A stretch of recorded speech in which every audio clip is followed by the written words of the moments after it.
सोचो, एक डायनेस्टी 300 साल पुरानी, जिसका राज यूरोप से लेकर एशिया तक फैला हुआ था, और सिर्फ 8 दिन में सब कुछ खत्म, राख हो गया। कैसे? ये कोई कहानी नहीं है, ये असलियत है रोमनॉव डायनेस्टी की। तो चलो टाइम मशीन में बैठते हैं और सीधा उस तूफान के सेंटर में चलते हैं, ये देखने के लिए कि आखिर इतना बड़ा साम्राज्य एक झटके में कैसे बिखर गया। तो ये रहा हमारा सफर का रोड मैप। हम इस पूरी स्टोरी को 4 पार्ट्स में तोड़ेंगे। पहले हम देखेंगे कि रशिया एक बारूद का ढेर कैसे बना। फिर हम उस पहली चिंगारी को देखेंगे जिसने 1905 में इस ढेर को सुलगाया। उसके बाद हम समझेंगे कि फर्स्ट वर्ल्ड वॉर ने आग में घी डालने का काम कैसे किया। और आखिर में हम उस महाविस्फोट को देखेंगे जिसने सब कुछ हमेशा के लिए बदल दिया। रेडी हैं? Let's go. ओके, तो शुरू करते हैं पहले चैप्टर से। देखो, किसी भी बड़े एक्सप्लोजन को समझने के लिए ना पहले ये देखना पड़ता है कि प्रेशर बिल्डअप कैसे हुआ। अर्ली 20th सेंचुरी का रशिया बिल्कुल एक प्रेशर कुकर जैसा था, अंदर से उबाल रहा था और बस फटने की कगार पर था। Wow, just look at this map. ये था रशियन एम्पायर। सोचो, यूरोप से लेकर पैसिफिक ओशन तक फैला हुआ। 100 से भी ज्यादा अलग अलग नेशनैलिटीज इसमें रहती थीं, और इस सबका कंट्रोल किसके हाथ में था? सिर्फ एक आदमी के, जार निकोलस सेकंड। और देखो, जार का रूल कोई मामूली राज नहीं था, ये थी ऑटोक्रेसी, मतलब तानाशाही। सारी की सारी पावर बिना किसी कंट्रोल के एक ही इंसान के हाथ में। कोई पार्लियामेंट नहीं, कोई सवाल जवाब नहीं। जार का मानना था कि उसे राज करने का हक सीधा ऊपर वाले से मिला है। सो बेसिकली जो वो बोल दे वही कानून। इसे ऐसे समझो जैसे एक फैमिली में सबसे बड़े ने डिसीजन ले लिया और बस अब किसी की हिम्मत नहीं है कुछ बोलने की। उस प्रेशर कुकर के अंदर प्रेशर 3 डायरेक्शन से आ रहा था। पॉलिटिकली जार की टोटल डिक्टेटरशिप थी, कोई भी पॉलिटिकल पार्टी बनाना इल्लीगल था। इकोनॉमिकली देश किसानों का था, पर जमीन उनकी नहीं थी, और शहरों में मजदूरों की हालत बद से बदतर थी। और सोशली सोसाइटी में इतना बड़ा गैप था अमीर और गरीब के बीच की पूछो मत। अब ये नंबर देखो जरा, 85%। मतलब रशिया बेसिकली किसानों का देश था, पर अजीब बात यह थी कि जमीन किसानों की नहीं थी। जमीन के मालिक थे अमीर लोग या खुद राजा या चर्च, और किसान बस उनकी जमीन पर काम करते थे। उनकी एक ही मांग थी, जो जमीन पर काम करे जमीन उसी की होनी चाहिए। बिल्कुल वैसा ही जैसे आप किसी कंपनी में सुबह से शाम तक मेहनत करो और सारा का सारा प्रॉफिट सीईओ ले जाए। और उनका क्या? जो गांव छोड़कर शहरों में फैक्ट्री में काम करने आए, उनकी हालत तो और भी खराब थी। सोचो, 12 से 15 घंटे की शिफ्ट, पैसे ना के बराबर, और रहने के लिए ऐसी जगह जहां एक ही कमरे में दर्जनों लोग सोते थे। No safety, no security. चोट लग गई तो बस आपको काम से निकाल दिया। अच्छा, एक और चीज, यूरोप में जैसे ब्रिटेन या जर्मनी में वर्कर्स काफी हद तक एकजुट हो गए थे। उनके यूनियंस थे, उनकी पार्टीज थीं। पर रशिया में अजीब सीन था, वर्कर्स आपस में ही बटे हुए थे। कुछ स्किल्ड वर्कर्स खुद को एरिस्टोक्रेट समझते थे, और ज्यादातर का अपने गांव से इतना स्ट्रांग कनेक्शन था कि वो शहर के वर्कर्स के साथ कभी ठीक से यूनाइट ही नहीं हो पाए। बिल्कुल एक ऐसी टीम की तरह जिसके प्लेयर्स एक दूसरे से ही जेलस हों। ऐसी टीम कैसे जीतेगी? तो इस सब का मतलब क्या है? Why does it matter? It matters क्योंकि रशिया उस वक्त एक देश नहीं, एक बारूद का ढेर था।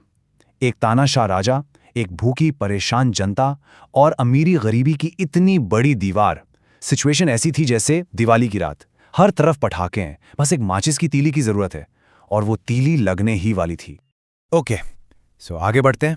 सेक्शन 2। चलो अब देखते हैं कि उस बारूद के ढेर में पहली चिंगारी कैसे लगी। साल था 1905, और ये जो हुआ ना, ये 1917 की मेन पिक्चर का ट्रेलर था, एक ड्रेस रिहर्सल। तो हुआ ये कि 1904 में चीज़ों के दाम इतने बढ़ गए कि आम आदमी का जीना मुश्किल हो गया, और इसका सीधा असर पड़ा मजदूरों की सैलरी पर। उनकी रियल वेज, मतलब उनके पैसों की असली पावर 20% नीचे चली गई।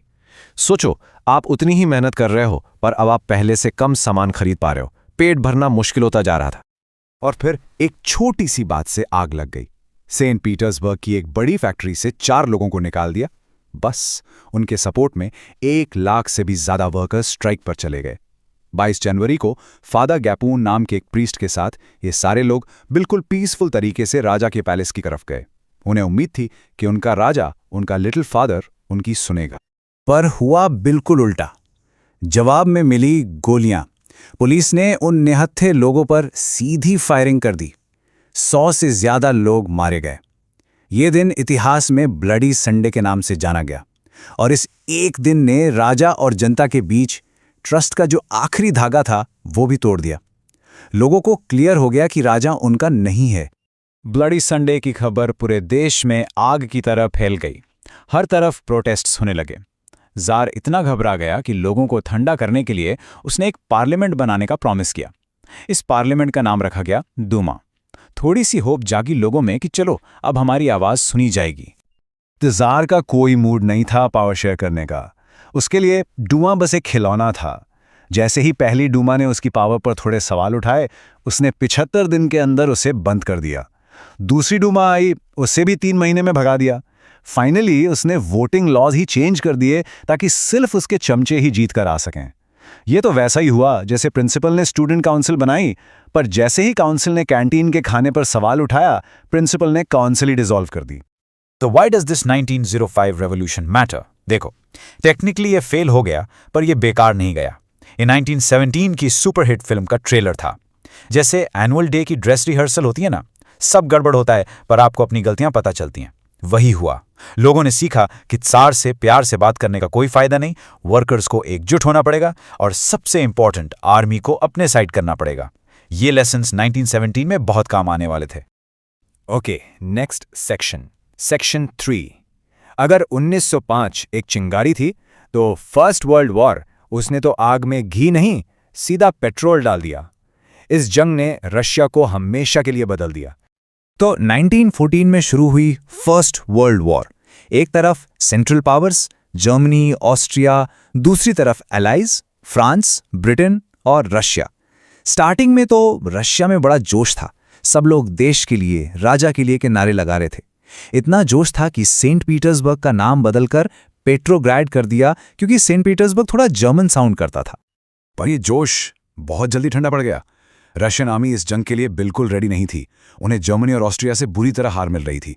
और नंबर्स देखो, बाय 1917 70 लाख से ज्यादा कैजुअल्टीज। 70 लाख, ये नंबर इमेजिन करना भी मुश्किल है। इसके ऊपर से 30 लाख लोग अपने ही देश में रेफ्यूजी बन गए थे। पूरी तरह से डिजास्टर। तो बॉर्डर पर तो सिपाही मर रहे थे, पर देश के अंदर क्या हो रहा था? वहां पूरा सिस्टम कोलैप्स हो रहा था। इंडस्ट्रीज बंद हो रही थीं, रेलवे लाइंस टूट रही थीं। खेत और फैक्ट्री में काम करने के लिए आदमी नहीं बचे थे, सबको जंग में भेज दिया था। इसका रिजल्ट, शहरों में खाने की कमी, रोटी और आटे के लिए दुकानों के बाहर दंगे हो रहे थे। अच्छा, यहां 1 सेकंड के लिए रुकते हैं। सोचो, आप सार के सबसे ट्रस्टेड एडवाइजर हो। साल है 1916। देश टूट रहा है, आर्मी हार रही है, लोग भूखे हैं। आप सार को क्या 3 सलाह दोगे? कमेंट्स में बताओ। I am curious to know what you think. तो आखिर में इस जंग का इंपैक्ट क्या हुआ? Why did it matter so much? इसने जार के सपोर्ट के जो आखिरी 2 पिलर थे उनको भी तोड़ दिया। पहला, आर्मी। उनका मोराल बिल्कुल जीरो हो चुका था, वो लड़ना ही नहीं चाहते थे। और दूसरा, जनता। वो भूख से और जंग से तंग आ चुकी थी। जार ने लोगों का विश्वास पूरी तरह खो दिया था। और अब we've reached the final act, section 4, महाविस्फोट, the great explosion। हम आ गए हैं फरवरी 1917 में। रशिया की कैपिटल पेट्रोग्राड। बारूद तैयार था, अब बस धमाका होना बाकी था। पेट्रोग्राड शहर खुद रूसिया की ही तरह डिवाइडेड था। बीच में से नेवा नदी जाती थी। नदी के एक तरफ राइट बैंक पर थे मजदूर और उनकी फैक्ट्रीज, और दूसरी तरफ लेफ्ट बैंक पर थे अमीर लोग, सरकारी बिल्डिंग्स और राजा का पैलेस। फरवरी 1917 में राइट बैंक वालों ने ये नदी पार करने का फैसला कर लिया। और इसके बाद जो हुआ वो बिल्कुल एक फिल्म की तरह था। सब कुछ इतनी तेजी से हुआ। एक फैक्ट्री में लॉकआउट हुआ। अगले दिन इंटरनेशनल वुमेन्स डे पर औरतें सड़कों पर उतर आई रोटी दो के नारे लगाते हुए। और फिर आया टर्निंग पॉइंट, 27 फरवरी। आर्मी को ऑर्डर मिला कि क्राउड पर गोली चलाओ, और उन्होंने मना कर दिया। इतना ही नहीं, उन्होंने अपने ऑफिसर्स को गोली मारी और प्रोटेस्टर्स को ज्वाइन कर लिया। That's it, the game was over. 2 मार्च को जार ने गद्दी छोड़ दी। देखो, इस पूरी क्रांति का सबसे बड़ा टर्निंग पॉइंट यही था, आर्मी का पलट जाना। जब तक सेना राजा के साथ थी वो सेफ था। जिस मोमेंट सेना ने लोगों का साथ दिया, जार का खेल खत्म। और इन्हीं सिपाहियों और मजदूरों ने मिलकर अपनी एक काउंसिल बनाई जिसका नाम था द पेट्रोग्राड सोवियत। ये सोवियत वर्ड, इसको याद रखना। इसका मतलब तो सिंपल है, काउंसिल। पर अब ये सिर्फ एक काउंसिल नहीं थी, ये असली पावर का नया सेंटर बन गई थी। एक शहर में अब 2 सरकारें थीं, एक ऑफिशियल और एक ये। तो जब जार ने देखा कि कैपिटल उसके हाथ में नहीं है, आर्मी उसके खिलाफ है, उसके पास कोई ऑप्शन नहीं बचा। उसके अपने कमांडर्स ने उससे कहा, गेम ओवर सर। इस गद्दी छोड़ने के एक्शन को कहते हैं एब्डिकेट, और 2 मार्च 1917 को निकोलस II ने एब्डिकेट कर दिया।